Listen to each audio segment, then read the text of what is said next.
আজকাল Facebook, YouTube বা টিকটকে ঢুকলে চোখে পড়ে এক অদ্ভুত ট্রেন্ড। নারীদের উল্টাপাল্টা অঙ্গভঙ্গি, অশালীন উপস্থাপনা, যা প্রতিনিয়তই সমাজে নেতিবাচক প্রভাব ফেলছে। আজকের এই ভিডিওতে আমরা এমন কিছু ভাইরাল নারী কন্টেন্ট ক্রিয়েটরকে নিয়ে কথা বলবো, যারা কন্টেন্ট বানানোর নামে দিনের পর দিন সোশ্যাল মিডিয়ায় অশ্লীলতা ছড়াচ্ছে।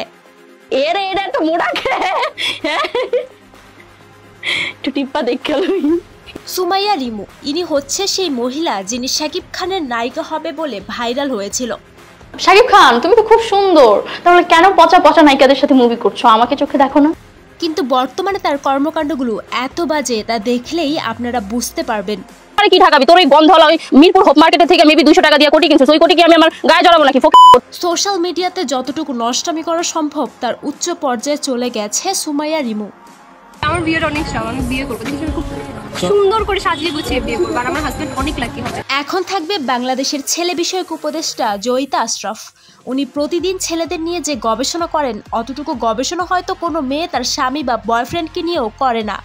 বাকি মেয়েরা গাড়ি বাড়ি সোনা গয়না যাই চাক না কেন, টাকা আমাকে টিপের পাতা দিলে, একটা সাদা গোলাপ দিলে আমি খুশি হই। জয়িতা আশরাফ প্রথমে ভাইরাল হয়েছিল উত্তরা এক চায়ের দোকানে চা বিক্রি করে মিষ্টি মিষ্টি কথা বলে। 1 কাপ 5 টাকা আর রং চা 3 টাকা, সবার কমে দেব। আসলে এই মেয়ে একজন অভিনেত্রী। সে তার ওয়েব সিরিজের প্রমোশনের জন্য চাওয়ালির ভং ধরেছিল।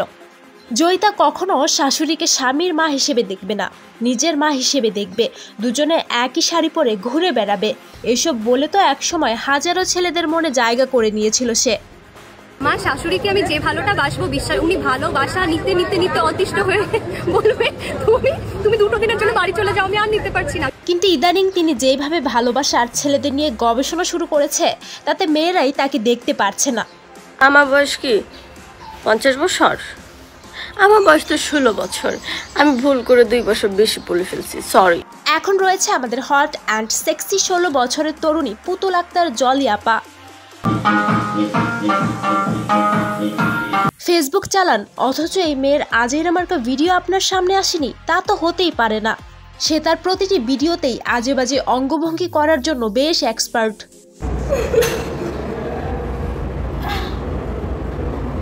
এইসব মেয়েদের জন্যই বর্তমান সমাজের প্রায় 90% মেয়েদেরই অপমানিত হতে হয়। এবার আসি ডাক্তার সাবরিনার কাছে। ডাক্তার সাবরিনা একজন উচ্চশিক্ষিত মহিলা, পেশায় চিকিৎসক। কিন্তু তার সোশ্যাল মিডিয়ায় উপস্থিতি দেখে অনেকেই চোখ কপালে তুলেছেন। যেখানে একজন চিকিৎসকের কাছ থেকে প্রত্যাশা থাকে ভারসাম্যপূর্ণ আচরণ ও পরিমিতি ভঙ্গি, সেখানে তার অঙ্গভঙ্গি, পোশাক ও স্টাইল দিন দিন যেন নির্লজ্জার সীমা ছাড়িয়ে যাচ্ছে।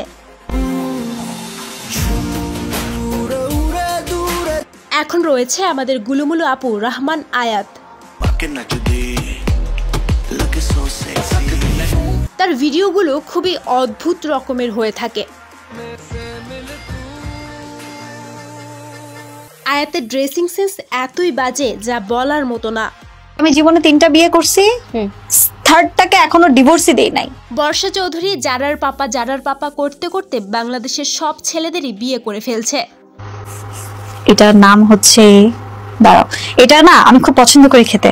বর্ষা চৌধুরীকে এক কথায় জামাইখোর বলা চলে। তিনি প্রথমে ভালোবেসে বিয়ে করেছিলেন জাবেদ নামের এক ছেলেকে। 2014 সালে ডিভোর্স হয়ে যায় প্রথম স্বামী জাবেদের সঙ্গে। এরপর বিয়ে করেন দেশের বিখ্যাত ড্রামার রুমি রহমানকে। 2022 সালে রুমি রহমান মারা যাবার পর বিয়ে করেন রাসেল মিয়াকে। আমি ওরে দেখার পর আমার জন্য মানে হঠাৎ করে কেমন একটা ধাক্কা লাগলো। রাসেল মিয়ার সাথে ডিভোর্সের পর তিনি বিয়ে করেন আকাশ নিবিড়কে। এরপর আবার মুন্না খানের সাথে প্রেম ও প্রেগন্যান্সি নিয়েও কিছুদিন আগে বিরাট কাহিনী হয়। আমি মুন্নাকে নিয়ে অনেক বিজি আছি, এটা সত্যি। প্রেমও করতে পারি, হইতে পারে, এটা সিচুয়েশন ডিমান্ড। ভাই, যেখানে মানুষ একটা বিয়ে করতে পারছে না, সেখানে বর্ষা চৌধুরী বিয়ের রেকর্ড গড়েই যাচ্ছে। মাইনকার্ট চিপায়, হ্যাঁ মাইনকার্ট চিপায়। এখন থাকবে বাংলাদেশের নাম্বার 1 উপস্থাপিকা তমা রশিদ।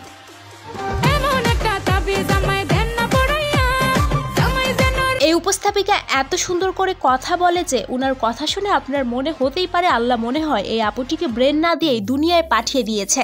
প্রায় সময় দেখা যায় এই আপুটি কিছু টিকটকারদের ধরে এনে জিজ্ঞেস করে আপনার মাসিক ইনকাম কত। আপনার মাসিক ইনকাম কত টাকা? অনুষ্ঠানে আসা অতিথিদের হাতে শসা, বেগুন, গাজর ধরিয়ে দিয়ে বলে এগুলো আপনার কাজে লাগবে। এই কেমন অশ্লীল প্রশ্ন ভাই। তাছাড়া যে অতিথি আসুক না কেন তাকে জিজ্ঞেস করে আপনার পরনের পোশাকটার দাম কত, হাত ঘড়ির দাম কত, গলার নেকলেসের দাম কত। তবে হুট করে কারো মাসিক ইনকাম জানতে চাওয়া, তার গায়ে দেয়া জামার দাম জানতে চাওয়া, এটা ছোট লোকই স্বভাব ছাড়া আর কিছুই হতে পারে না। এই যে যারা আমাকে শুধু বিয়ের প্রস্তাব দেন, দেখেন আমার বয়স কত বেশি হয়ে গেছে। ভিডিওতে আপনি যে ভুটকি মহিলাটিকে দেখতে পাচ্ছেন তার নাম শারমিন বেগম।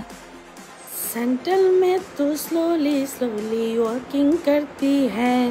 এই মহিলার মূল কাজ হলো সোশ্যাল মিডিয়ায় তার জলহস্তির মতো শরীর নিয়ে নানা রকম ফালতু টাইপের ভিডিও করা। কি কেমন দিলাম? কখনো বলে তিনি প্রেগনেন্ট, আবার কখনো বলে বিদেশ চলে যাচ্ছি। এমন হাজারো উল্টাপাল্টা ধরনের কথাবার্তা বলে হাজার হাজার ভিডিও আপলোড করে থাকেন তিনি।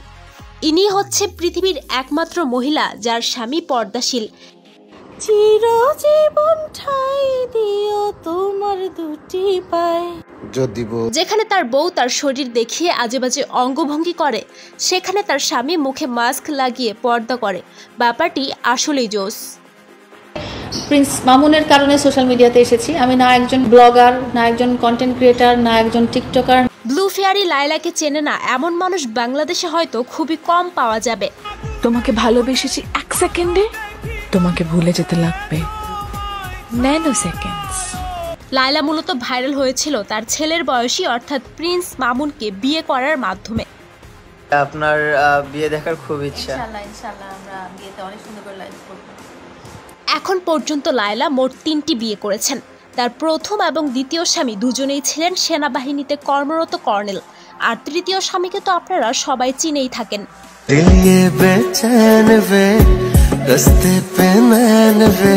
লায়লা এবং প্রিন্স মামুনের অস্বাভাবিক কর্মকাণ্ড দেখে অভ্যস্ত হয়ে গেছে পুরো জাতি।